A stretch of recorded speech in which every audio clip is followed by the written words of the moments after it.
What's up, knuckleheads, and welcome back. This is Daily Fab Gameplay. Today, I'm going to give you a tournament report on Road to Nationals Week 1. I hope you all had a good time at your RTNs. I hope you found success, learned some things, and most importantly, walked away with some shiny cardboard. Because I did not, and I'm going to get into that. First things first, allow me to direct your attention to the video description where you'll find a new Kayo deck list for your review and testing. This is what I brought with me to my RTN, and while I only won 2 of my 5 games, I blame myself rather than the deck. Kayo is still so new, and there's plenty of exploration to do, so I'm leaving my original list available as well for those who are interested in playing that. There are a lot of changes between the two lists, but the most notable is the exclusion of Clash of Agility from this most recent list. It bothers me that Red Clash has no text on offense, and Yellow Clash bothers me even more for not even triggering Apex Bonebreaker. That, coupled with the tension between blocking with cards from hand while at the same time trying to attack more than once in the same turn, made me want to experiment with cutting Clash entirely.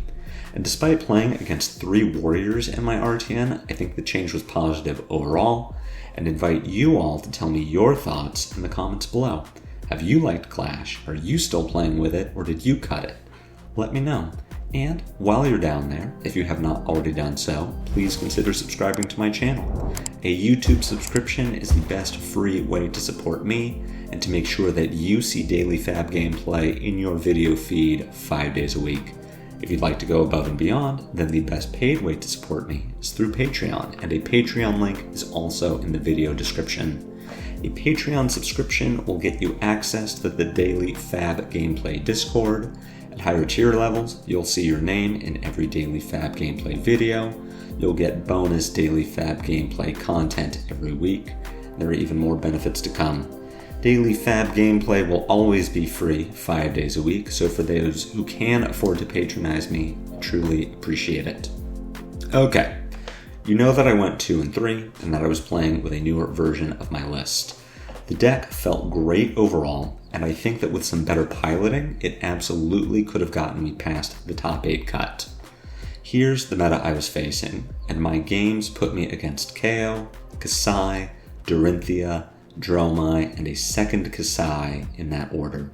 A quick props to the lone Katsu player who ended up tearing through the event with a 7-1 record, securing his Nats invite, and opening a gold foil Achilles accelerator. Starting with my Kayo mirror in round 1, I had a very rocky start.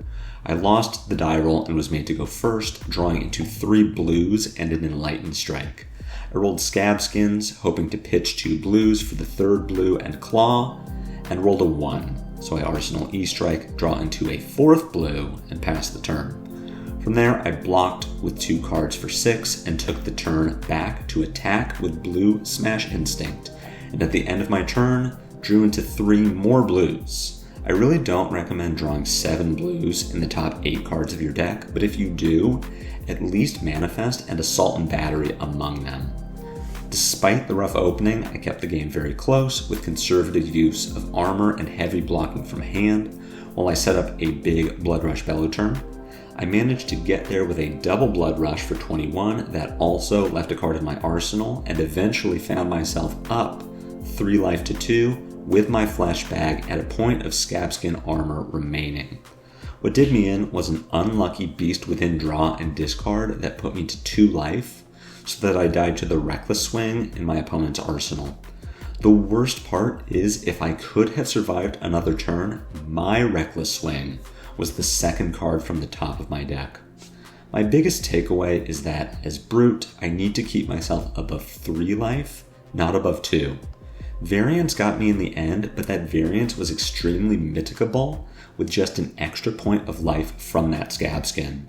I do honestly believe that holding Fleshbag for as long as I did was correct, despite dying with it still on the table. In a world where that Beast Within isn't on top of my deck, or that it takes me to 3 and not to 2, that Fleshbag is critical for making sure that my opponent doesn't get to present anything more than a single attack on their turn.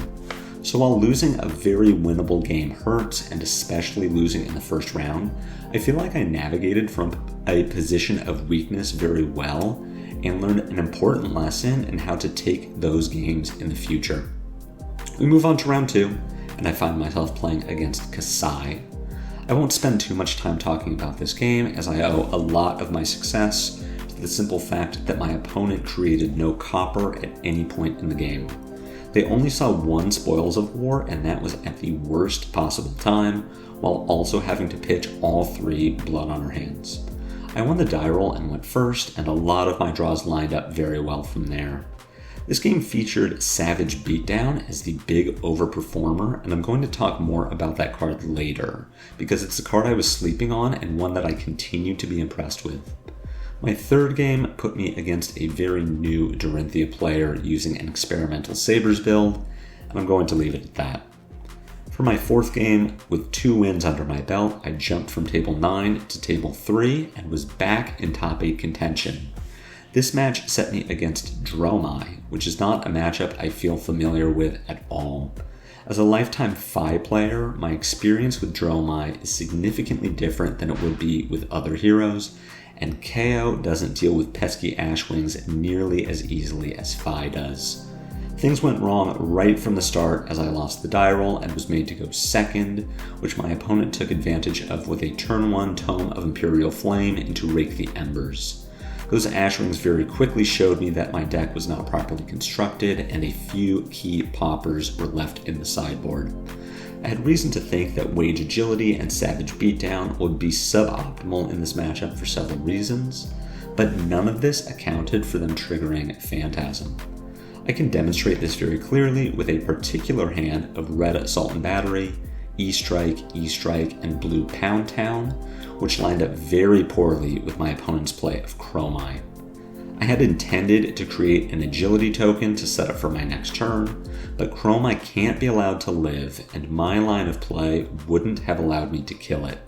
Had the E-Strikes been poppers, as they are in my current sideboard plan, that turn and every turn after would have gone much better. As it was, the game felt close at the end, but I wasn't able to get the win. I'm willing to chalk this one up to inexperience, and I feel like I learned a lot about the Dromai matchup. It's something that I really need to work on because none of my Phi experience carries over, and it is a matchup I think I'm going to be seeing a lot more of. Overall, I do think Kayo Dromai is roughly 50-50 and really comes down to my poppers versus her dragons and what comes out at what particular time. So the only thing keeping me from feeling good about that matchup is inexperience. I'm told that we aren't losing if we're learning, so who really won that game? Not me, because round 5 put me out of contention for top 8 even with a win. I suppose that was for the best, as this Kayo game didn't go nearly as well as my last try against her did. I won the die roll and went second, but fumbled the blocks on that first turn and gave away a Cast Bones that I very likely should have kept. That said, the Cast Bones would have revealed a Blood Rush Bellow and Reckless Swing, which was the second Reckless Swing I had seen thus far, the first being in my hand, and would not have positioned me well. That Blood Rush hanging out near the top of my deck, it wound up in discard due to an unlucky discard to Bare Fangs. And things went from bad to worse when my opponent's cash-in turned into a 5-card double Spoils of War, setting her up for a big Blood on Her Hands to close out the game. I suppose that if I was going to get blown out by an already bad matchup, it's best to have it happen when I'm already dead. And I'd love to tell you that the lessons I learned and reps that I got made up for my subpar record, but I really can't.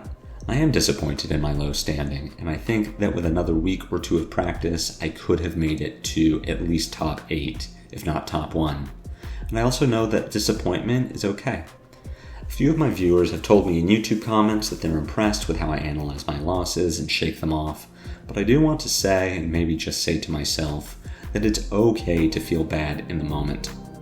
Try not to wallow in self-pity, and do look back on where you could have improved, but we are all competitive players who put a lot of ourselves into our performance. There isn't anything wrong with feeling bad when you don't do as well as you would have liked, so long as you don't let it end there. you keep pushing, you keep learning, and you shake it off. So with that in mind, I have already started tuning my deck based on my over and under performers. My top overperformer is Savage Beatdown. On its face, this is an incredibly on-raid card. Between its play requirement and additional cost, it reads as a 4-card 13. And that isn't exactly bad, but for a value-oriented hero like Kayo, who relies on big numbers to win, it's extremely average.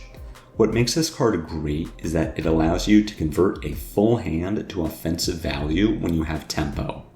Let's say that you've completely stripped your opponent's hand but don't have agility or go again. You draw into agile windup, 2 blues, and a command and conquer. They pass the turn, giving you no opportunity to block, and from here you can deal 9 damage by attacking with claw, discarding your windup, and finishing up with CNC. But let's say instead that CNC is a Savage Beatdown. You open your turn by discarding windup, then attack with beatdown. Rather than a vanilla 9, you threaten 12. The best way that I found to use beatdown is to arsenal it when it's left over and just wait. It pairs very well with Wild Ride or Pulping, Savage Feast and Agility, or even just Blood Rush Bellow. I wouldn't play it in your faster matchups, but I love it for the slower ones. My top underperformer of the day was shockingly Runner. I want to love this card, but it is so often a 2 for 6 with no text. Even on the turns when you have agility, Runner doesn't let you go 3 attacks wide because you haven't discarded to turn on your claw.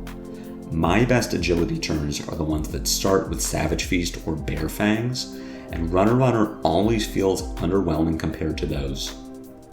The appeal of the card is that you prolong your agility if you find yourself in a situation where you need to block before you can use it, but attempting to use Runner that way may leave it clogging your arsenal when you would prefer to use that for a better card. I also think that removing Clash from the list is a significant blow to the utility of Runner, which goes very well with an agility on a small hand. Just like with Clash, I want my attacks to do something on offense, whether that be have go again, disrupt the arsenal, or even just be a large number. When Runner is good, it's great, but so often it's just plain. An honorable, underwhelming mention to Massacre, which works with exactly Savage Feast in my deck. I know the idea is that it pairs very well with a windup in the late game to strip a critical block card and is very similar to Savage Beatdown in that regard. This situation is just so rare, and I wonder if Massacre would be better as a pack hunt or predatory assault for the purpose of evasive damage that also fits Kayo's cost curve better and works better in the faster matchups. I'm continuing to iterate on my list so that I have it ready for my next RTN this coming weekend. Overall, I think that my preparation so far has been just fine. My biggest hurdle with Kayo is inexperience. The deck is far more complex than Fi and with much deeper decision making. I believe that Kayo played strictly Unga Bunga is Kayo played incorrectly, and learning to block, pivot, and even prepare for the second cycle isn't anything I've had to learn before. There will come a time before Pro Tour Los Angeles where Talishar randoms won't give me the reps I need to tighten and improve my gameplay, but for now it's enough to learn my lines and practice the mid-range playstyle. I still feel that Kayo is a great choice of deck in this meta, even with the number of warriors I had floating around. My thought is that Fi doesn't bring anything to the table that Kayo doesn't, but that it's significantly more possible to skill gap a bad matchup with Kayo than with Fi. And unlike our Fiery Ninja, Kayo doesn't have any auto loss matchups like Fi does with Victor. I do think I'm improving overall and that these simple mistakes are easy to fix, and I'm confident that walking away with that shiny cardboard is a when and not an if. If you have made it this far, then thank you so much for sticking with me. I know these tournament reports aren't for everyone, but I do hope you found this video informative or at least enjoyed it. And if you did, be sure to assault and batter that like button. My comments are always open for any questions or feedback, I'd ask again that if you have not already done so, please consider subscribing to my YouTube channel. It's free, it helps me out a lot. But whatever you do, I will see you back here tomorrow with our regularly scheduled daily Fab gameplay. And until then, take care.